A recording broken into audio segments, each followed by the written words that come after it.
야훼께서 모세에게 말씀하여 이르시되 아론과 그의 아들들에게 말하여 이르기를 너희는 이스라엘 자손을 위하여 이렇게 축복하여 이르되 야훼는 내게 복을 주시고 너를 지키시기를 원하며 야훼는 그의 얼굴을 내게 비추사 은혜 베푸시기를 원하며 야훼는 그 얼굴을 내게로 향하여 드사 평강 주시기를 원하노라 할지니라 하라. 아멘. 이렇게 축복하라, 이런 제목으로 말씀을 나누겠습니다. 한번 따라 하실까요? 이렇게 축복하라. 오늘 말씀은 우리가 잘 아는 제사장의 축복 기도입니다. 성구 액자로도 이제 만들어져 있는 그런 구절이죠. 하나님께서 내 백성을 이렇게 축복하라고 하시면서 이제 모세에게 알려주신 기도입니다. 다시 말해서 하나님께서 당신의 백성들에게 주고 싶어 하시는 것들, 그리고 우리에게 꼭 필요한 것들입니다. 구약시대에는 제사장들만 이 기도를 할 수 있었지만 오늘날에는 우리 모두가 이 기도를 할 수가 있습니다. 우리 자신을 위해서, 또 우리가 사랑하는 사람들을 위해서 필요한 기도입니다. 오늘 이 기도의 내용을 함께 살펴보고자 합니다. 첫째로 복을 구하라고 말씀하세요. 따라합니다. 복을 주옵소서. 오늘 본문 24절에 야훼는 내게 복을 주시기를 원한다. 우리는 하나님께 복을 구해야 됩니다. 하나님은 복 주시는 하나님이시기 때문이에요. 하나님께서 우리에게 복을 주시는 이유는 우리를 사랑하시기 때문이에요. 사랑하시는 자녀가 복된 삶을 살기를 원하시기 때문입니다. 그런데 어떤 삶이 복된 삶일까요?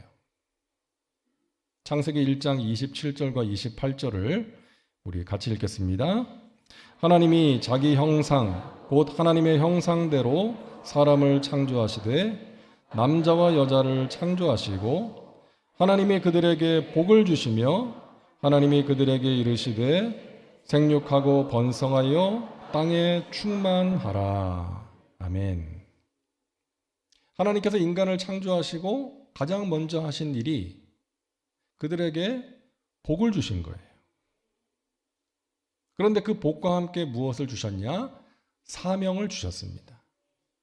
생육하고 번성하여 땅에 충만하라. 그러니까 하나님께서 복을 주시는 것은 그것으로 사명을 감당하라는 거예요. 하나님의 나라와 영광을 위해서 사용하라는 것입니다. 물질의 복을 받았습니까? 그것으로 하나님의 나라와 영광을 위해서 사용하는 거예요. 건강의 복을 받았습니까? 그것으로 하나님의 나라와 영광을 위해서 살라는 것입니다.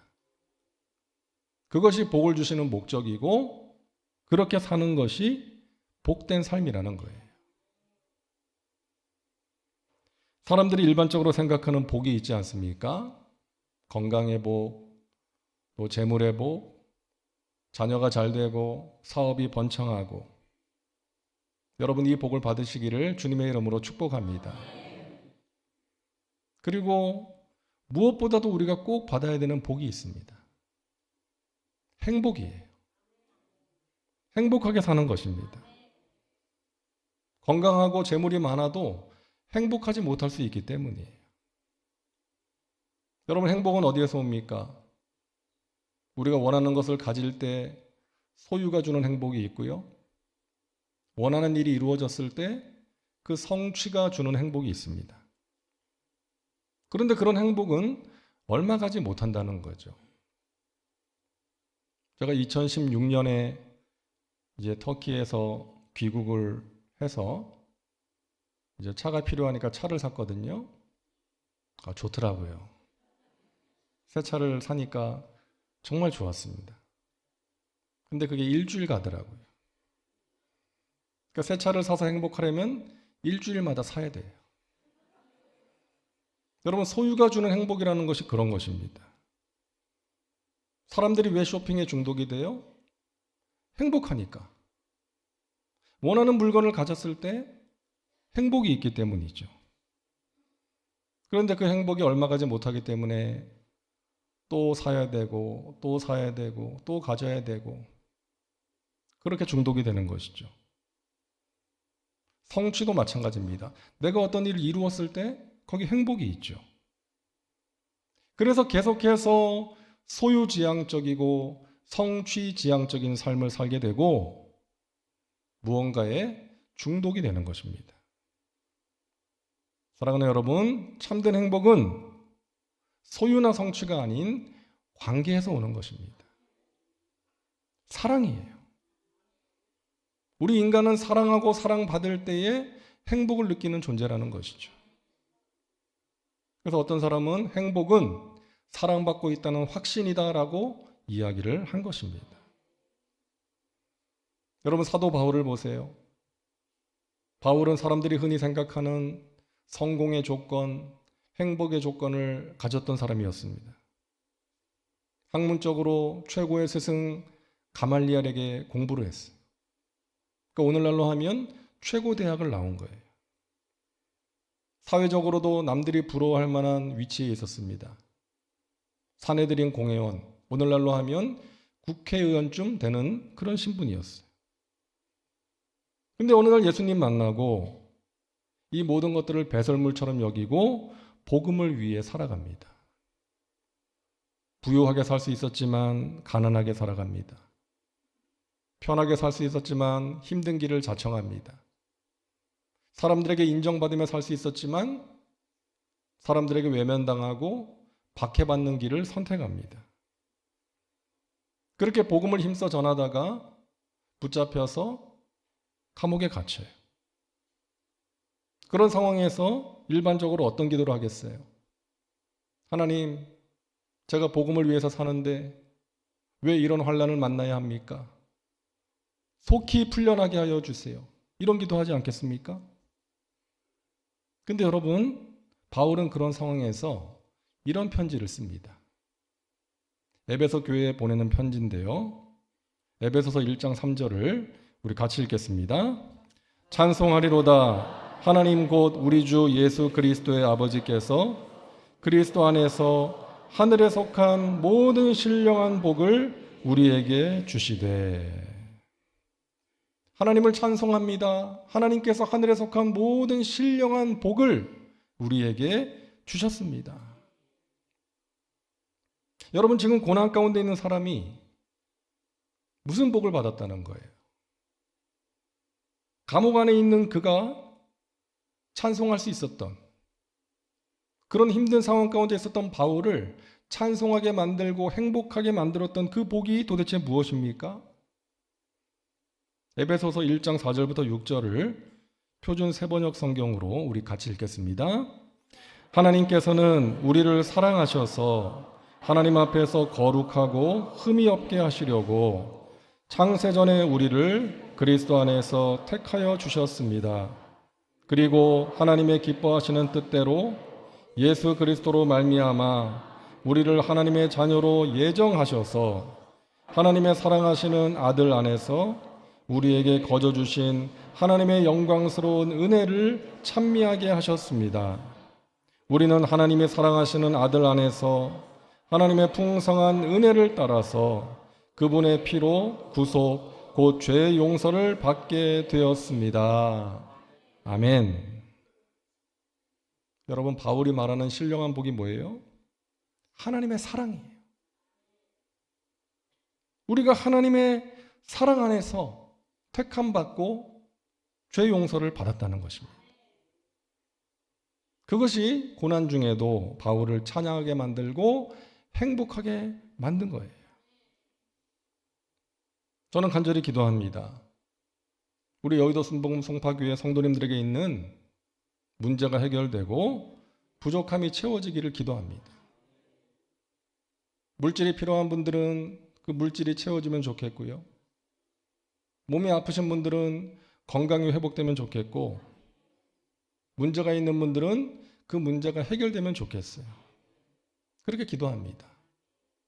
그와 더불어서 여러분의 믿음이 회복되고 성장하기를 기도합니다. 믿는 자답게 생각하고 말하고 행동하는 거예요.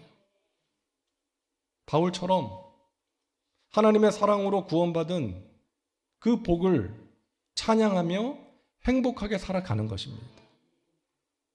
그 복을 주신 하나님을 찬양하며 그 하나님의 사랑 가운데 어려움을 이겨내며 살아가는 거예요. 그런 삶이 복된 삶이라고 하나님께서 말씀하십니다.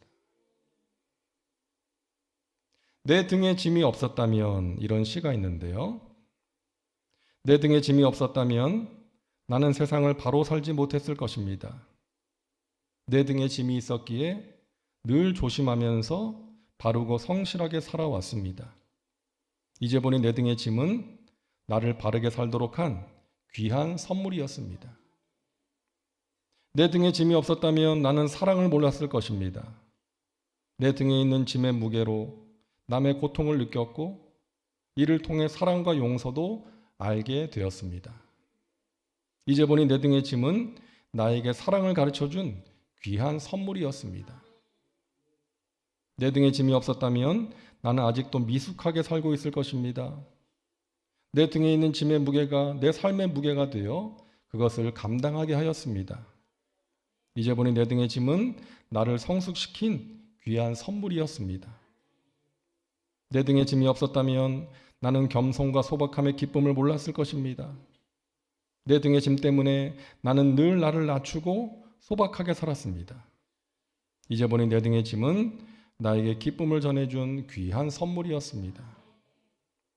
물살이 센 냇물을 건널 때는 등에 짐이 있어야 물에 휩쓸리지 않고, 화물차가 언덕을 오를 때는 짐을 실어야 헛바퀴가 돌지 않듯이 내 등의 짐이 나를 불의와 안일의 물결에 휩쓸리지 않게 했으며 삶의 고개 하나하나를 잘 넘게 하였습니다.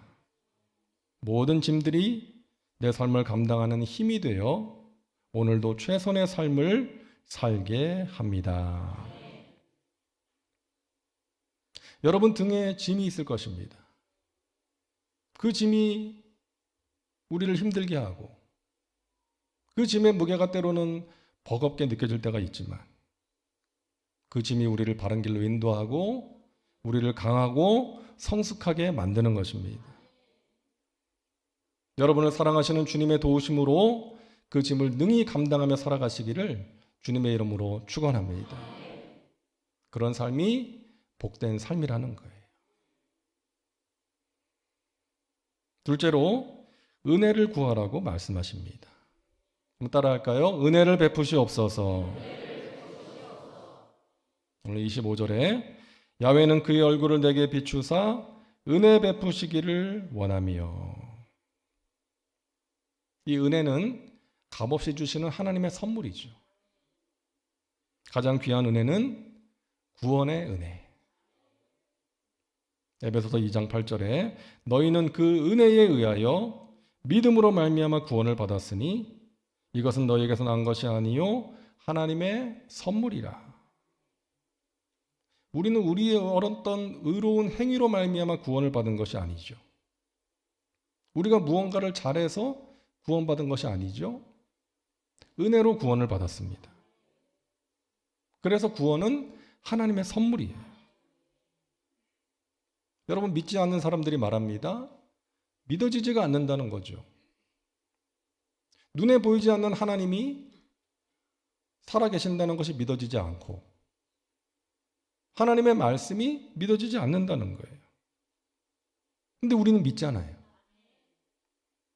우리가 의지를 가지고 노력해서 믿게 된 것이 아니라 믿어진 거 아닙니까? 믿어지는 거예요. 그래서 구원, 믿음은 선물인 것입니다. 놀라운 하나님의 은혜라는 거죠.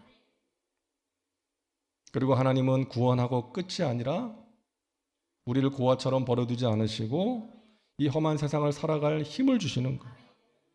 우리를 지켜주시고 인도하시는 것입니다. 이것 또한 너무나도 귀한 은혜라는 거죠. 그래서 모세가 마지막 메시지를 이렇게 선포하는 거 아닙니까? 신명기 33장 29절을 우리 같이 읽겠습니다. 이스라엘이여 너는 행복한 사람이로다. 야훼의 구원을 너같이 얻은 백성이 누구냐? 그는 너를 돕는 방패시요 내 영광의 칼이시로다. 내 대적이 내게 복종하리니 내가 그들의 높은 곳을 밟으리로다. 아멘. 여러분, 모세가 이 설교를 할 당시에 이스라엘 백성들은 아직 가나안 땅에 들어가지 못했어요. 여전히 광야에 있는 것입니다. 그런데 그들을 향해서 모세가 성령의 감동이 되어서 선포하는 거예요. 너희는 앞으로 행복해질 사람들이 아니라 지금 이미 행복한 사람이야. 야훼의 구원을 너같이 얻은 백성이 누구냐? 하나님이 너희를 사랑하셔서 애굽의 종살이 하던 너희를 구원해 주셨잖아. 뿐만 아니라 너희를 돕는 방패가 되시고 너희에게 승리를 주시는 칼이 되어 주실 것이기에 너희는 행복한 사람이로다.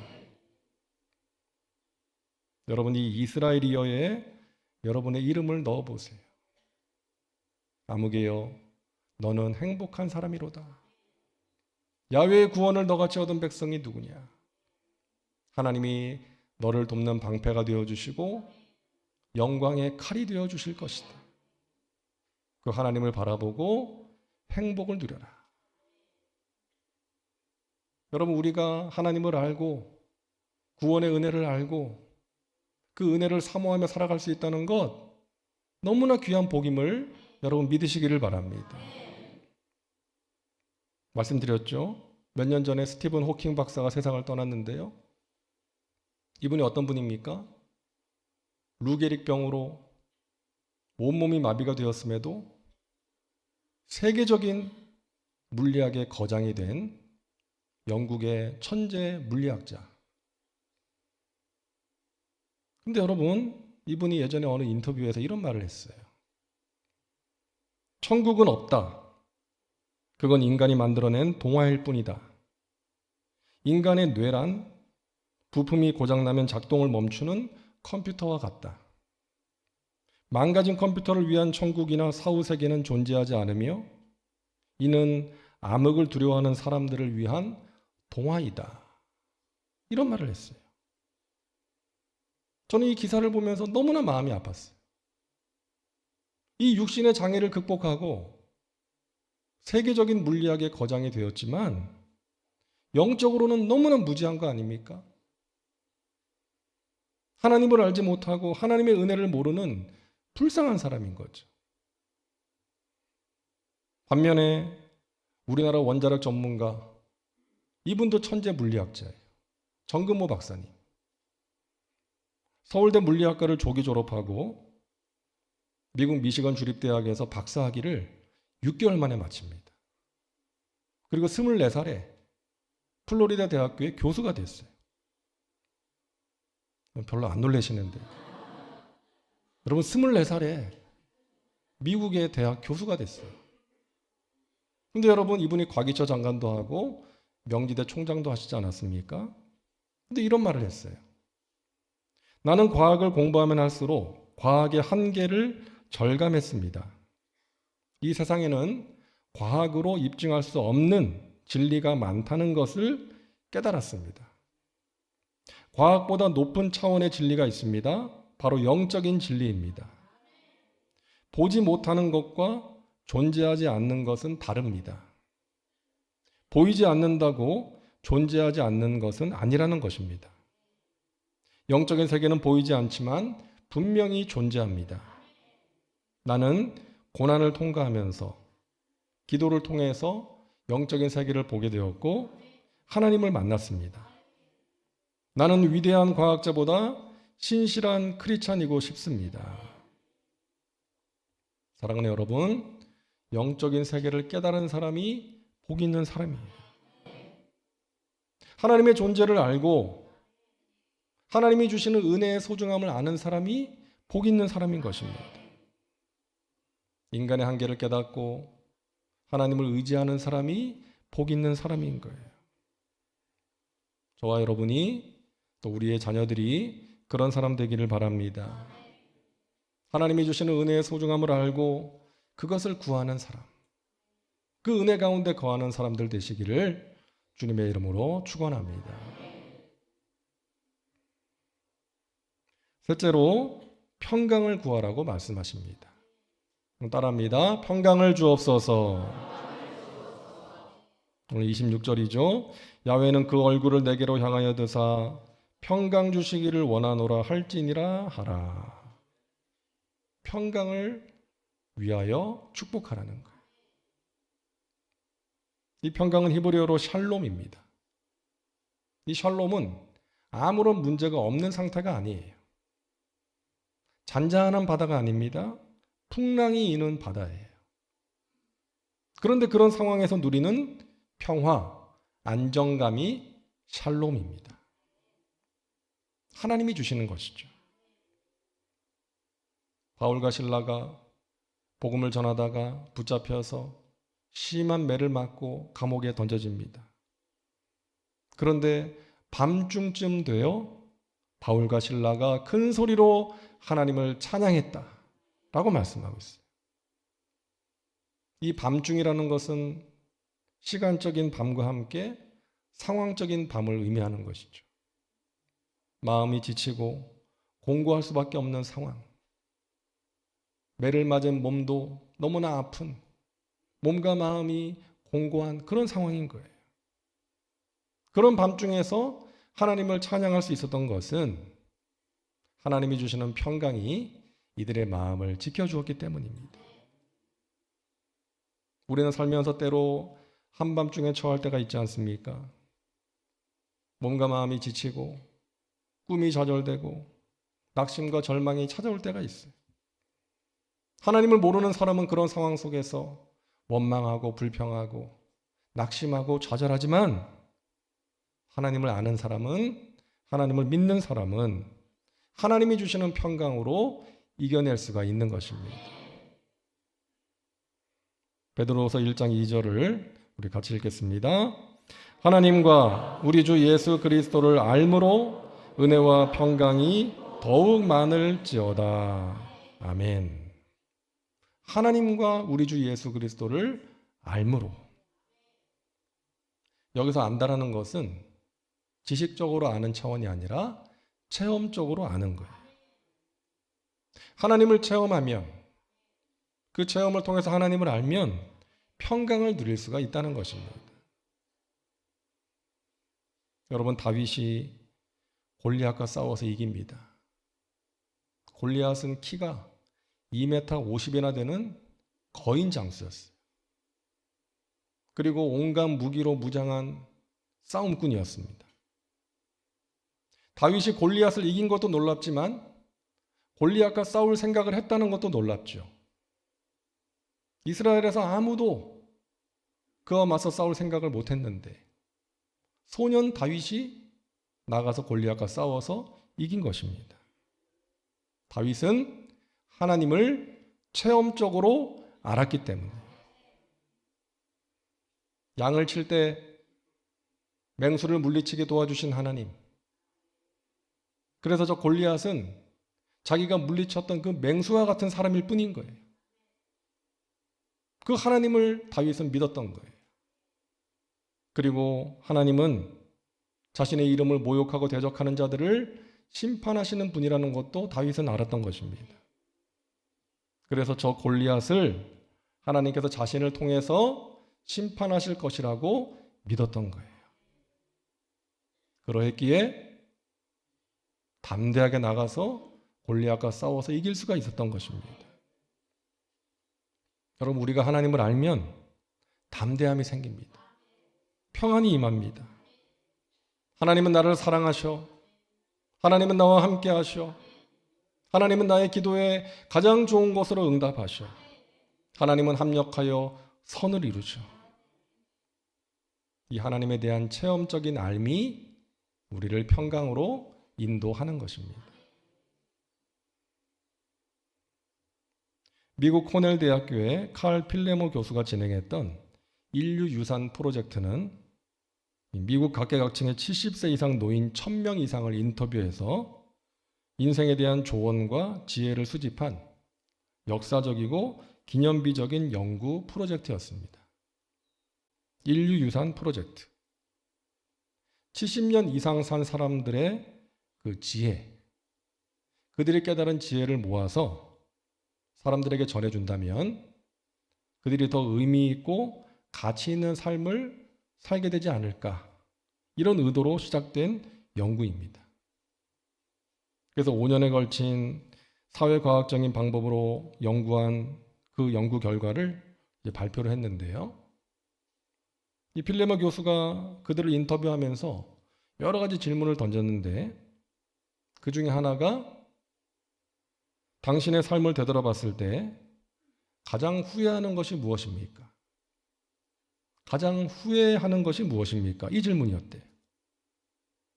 그래서 결혼 실패나 마약 중독, 알코올 중독, 사업 실패, 이런 대답이 나올 것을 예상을 했는데 가장 많이 나온 답이 의외로 이것이었답니다. 너무 걱정하며 살지 말 걸 그랬다. 너무 걱정하며 살지 말 걸 그랬다. 이것을 사람들이 후회한다는 거예요.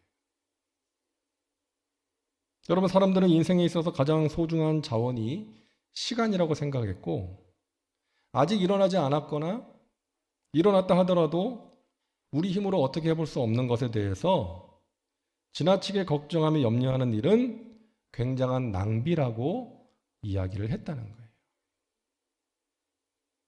우리 예수님 말씀이 생각나지 않습니까? 마태복음 6장 34절을 우리 같이 읽겠습니다. 그러므로 내일 일을 위하여 염려하지 말라. 내일 일은 내일이 염려할 것이요 한날의 괴로움은 그날로 족하니라. 아멘. 오늘 이 귀한 시간을 아직 다가오지 않은 미래에 대한 염려로 채우지 말라는 거예요. 염려한다고 해서 뭐가 달라지느냐? 유익이 없다는 것입니다. 대신에 하나님 아버지가 어떤 분인지를 생각하라는 거예요. 하나님은 심지도 않고 거두지도 않는 공중의 새들을 먹이시는 분이시고, 수고도 하지 않고 길쌈도 하지 않는 들의 백합화, 내일 아궁이에 던져질 들풀도 입히시는 분이 아니냐? 하물며 살아가는 너희를 먹이시고 입히시지 않겠느냐? 염려하지 말라는 거예요.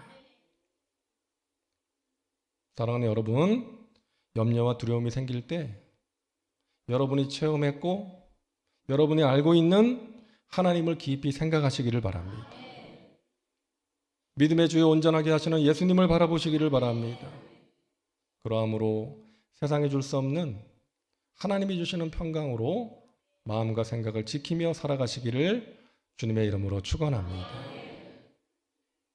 우리에게 이 세 가지가 필요합니다. 하나님이 주시는 복, 은혜, 평강입니다. 이것을 우리는 누리면서 살아가야 돼요. 여러분이 사랑하는 자녀들, 손주들이 이 세상에 속한 것들에서 행복을 구하는 것이 아니라 하나님과의 관계 속에서 하나님이 주시는 행복을 누리며 살아가기를 여러분 기도하시기 바랍니다. 여러분이 사랑하는 사람들을 위해서 드리는 기도 결코 땅에 떨어지지 않습니다. 반드시 영향을 미칩니다. 여러분이 알지 못하는 크고 비밀한 일을 하나님께서 이루실 것입니다.